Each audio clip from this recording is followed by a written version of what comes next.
So today's video, I got a little something special for you. I got some time here before work. My schedule just changed, so the wife already went off to work.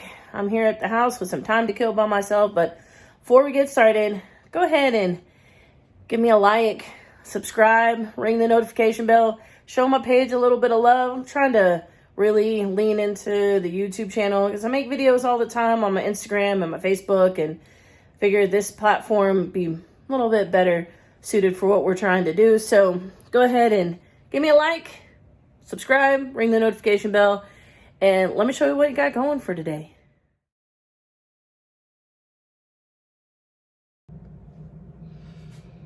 What's up, guys? It's Amara from Ramblin' Richardson's.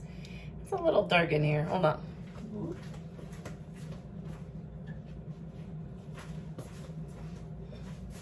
That's a little bit better, a little bit more light. So, just wanted to do a quick video, just trying to make sure to post a little bit more on the channel. So today, I'm going to be doing a homemade dog treat recipe. This is something that we used to do a lot of and have stopped just for time constraints. And also, my wife started working at this dog food place, Barkin' Creek. It's my new hat, Barkin' Creek. You can check them out online if you're in the Austin area or Dallas area. There's a Barkin' Creek near you. You can check them out online. It's a dog food kitchen and spa. My hair's sticking out. I need a haircut. Anyways, so today we're going to be making homemade dog treats. And these are going to be dog treats that are going to be super simple, 3 ingredients, pretty much any dog can have. So first ingredient is going to be oats. Now, we aren't a big oatmeal family. We don't use oats for a whole lot. So we have a bunch of these.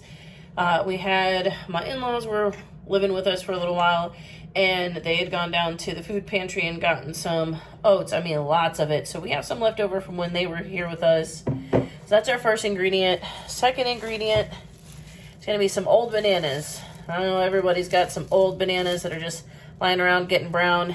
And then the last ingredient, ooh, messing up my camera here, is going to be just a couple of eggs. That's it. That's all you need. So I'm going to show you how to make these 3 ingredient dog treats that your dogs will love, and they'll stay good for a really long time in the refrigerator. Let's get started. Okay, so what I've done here is I've measured out 4 cups of our oats. So we got 4 cups of just dried oats in here. And what we're gonna do is we're gonna add 2 bananas. Now it helps if your bananas here are ripe. They're browning and they're fairly ripe. You can put them in the freezer overnight to help them get extra ripe. So we're gonna take another bowl and we're gonna mash these up real quick. And then we're gonna add them into here.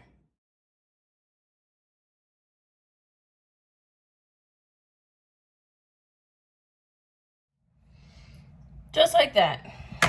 Now we got our mashed up bananas, so they should be kind of liquidy. This will help everything in the oat mixture that we have kind of come together. So we're just gonna add that in here, all of that banana. Now the original recipe that I got this says to save half of a banana and cut it into thin strips and put it on top of each one. We're not gonna do that. Okay, now that we got the bananas in with the oats, we're gonna add 2 eggs, and it just so happens that I've got 2 brown eggs left in my last batch of eggs, so I'm gonna crack those in straight into the mixture. Whoop. Just like that. Whoop. And then we're gonna mix everything up. Now this is gonna be a pretty dry mixture with all of those oats in there. And that's okay. We want it to be kind of dry because we're going to be baking this at a really low temperature just to get the egg baked all the way through. And you probably going to want to massage it with your hands to kind of get the banana worked all the way through, because the banana doesn't always just liquefy. So working it with your hands helps mush up the rest of that banana the rest of the way, works it all the way into the oats. And what you come out with typically is something that looks kind of like this. So it's kind of like a wet potting mix, if you're familiar with potting soil. Now, the fun stuff. I went ahead and lined a baking sheet here with some parchment paper. And so what we're going to do now is we're going to take our wet mixture that we have here, and we're going to put it into the parchment paper. And then we're going to set the oven for 200, 250 degrees, and we're just going to let it wobble, as my guy at Andy's Little Homestead would say. It's going to let it wobble for a couple of hours. We're going to slow cook it, kind of dehydrate it, just to get the eggs to cook, essentially, and they're going to be what binds most of this together. So let's get into the pan, get into the oven.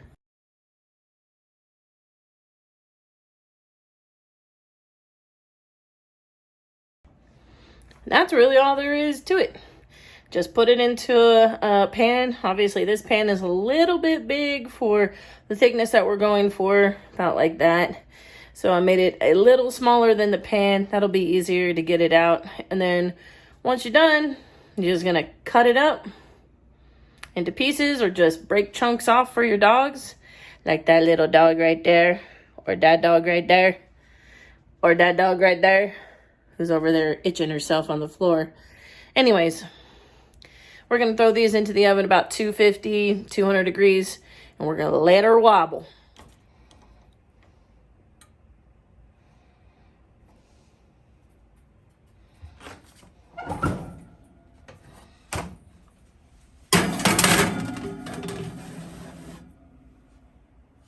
Yep. Well, that's it. Now we just got to wait a couple of hours for these to be done, and hanging out in my kitchen with my clean dishes that I just did. Got some fresh coffee over here, and I'm gonna finish up my first cup, get myself ready for work. Working the night shift now, so I got lots of time on my hands in the morning. So I figured I'd do a few things like the dishes and make some homemade dog treats. I hope your dogs enjoy these, and yeah, we'll see what the finished product looks like here in just a second. It'll be a second for you, but it's going to be several hours. So I'll check these here probably on my lunch break. I'll let it go about maybe 3-4 hours before I check them and throw them out of the oven. Okay, so I got a quick few minutes while I'm on break from work. I wish you could smell what's going on in the house right now, but we're going to take these dog treats out. They've been in there for a couple of hours now, and I thought I was going to be able to wait until I got on lunch, but I don't want them to burn. So let's take a look, see what we got in here. Ooh, look at that. I mean, y'all, these look so good. Let's give them a little touch here. Oh, yeah. So they're dried out, but they're not crispy. They're still a little spongy. So I'm just going to let them cool now, and then in a little while we'll cut them up, and then we'll do a taste test. Yeah. Well, there you are. Here's the finished product. I just cut that huge slab up into little cubes, just like that. Now we have a whole thing of dog treats, and these will keep in the refrigerator for maybe a couple months. Maybe put it in a Ziploc bag beforehand to help keep it moisture. It'll get mold on them if you don't bake them long enough. But yeah, that's it. That's all there is to it. So I go ahead and put these in the refrigerator. I already gave the dogs some. They definitely liked it. Didn't film it, but that's okay. They got 2 breakfasts this morning. I got up, fed the dogs this morning with my new schedule, trying to help my wife transition to doing the dogs breakfast in the morning. So this morning I got up at 6:45, fed the dogs. Then I went back to bed, got back up at 8:45, took them outside to go to the bathroom. And I went back to bed, and she got up at like 9:30 maybe, and then she fed them again. They got 2 breakfasts this morning, so I'm not going to feed them too much more. They've got enough already in their bellies, but they definitely approve of them. So, as always, guys, I appreciate you watching. Thanks for watching. I hope you enjoyed it, as always. We'll see you on the next video. Bye.